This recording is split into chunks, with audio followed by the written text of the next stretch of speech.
പഴയകാല മലയാള സിനിമകളും അവാർഡുകളും.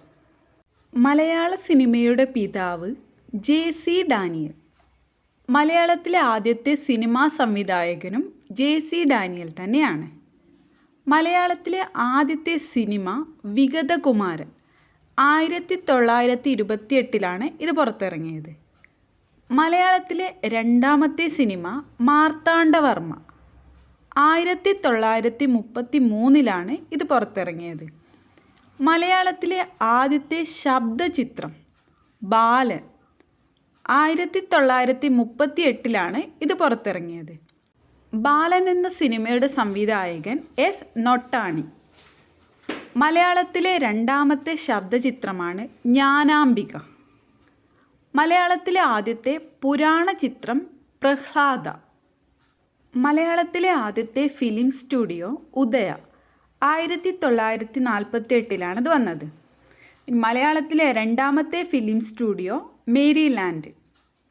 മലയാളത്തിലെ ആദ്യത്തെ ബോക്സ് ഓഫീസ് ഹിറ്റ് ചിത്രം ജീവിത നൗക. രാഷ്ട്രപതിയുടെ വെള്ളി മെഡൽ നേടിയ ആദ്യ സിനിമ നീലക്കുയിൽ. മലയാളത്തിലെ ആദ്യത്തെ കളർ ചിത്രം കണ്ടം വെച്ച കോട്ട്. രാഷ്ട്രപതിയുടെ സ്വർണ്ണ മെഡൽ നേടിയ ആദ്യ ചിത്രം ചെമ്മീൻ.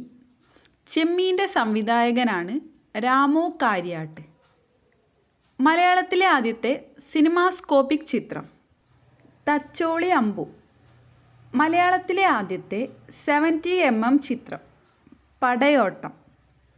ഇന്ത്യയിലെ ആദ്യത്തെ 3D ചിത്രം മൈ ഡിയർ കുട്ടിച്ചാത്തൻ. ആദ്യ ദേശീയ അവാർഡ് നേടിയ ചിത്രം നിർമാല്യം. നിർമാല്യത്തിൻ്റെ സംവിധായകൻ M.T. വാസുദേവൻ നായർ.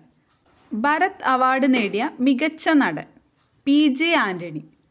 മലയാളത്തിലെ ആദ്യത്തെ മികച്ച നടി ശാരദ. ചിത്രം തുലാഭാരം. മലയാളത്തിലെ ആദ്യത്തെ നടി P.K. റോസി. ചിത്രം വിഗതകുമാരൻ. മലയാളത്തിലെ ആദ്യത്തെ മികച്ച സംവിധായകൻ അടൂർ ഗോപാലകൃഷ്ണൻ. ചിത്രം സ്വയംവരം. മലയാളത്തിലെ ആദ്യത്തെ ജനകീയ ചിത്രം അമ്മയറിയാൻ. ബ്രിട്ടീഷ് ഫിലിം ഇൻസ്റ്റിറ്റ്യൂട്ടിൻ്റെ അവാർഡ് നേടിയ ആദ്യ മലയാളം ചലച്ചിത്രം എലിപ്പത്തായം. കയ്യൂർ സമരം ആസ്പദമാക്കിയ സിനിമ മീനമാസത്തിലെ സൂര്യൻ. ഏറ്റവും അധികം അന്തർദേശീയ പുരസ്കാരങ്ങൾ നേടിയ സിനിമ പിറവി. മലയാളത്തിലെ ആദ്യത്തെ ഡോൾബി സ്റ്റീരിയോ സിനിമ ഏത്? കാലാപാനി.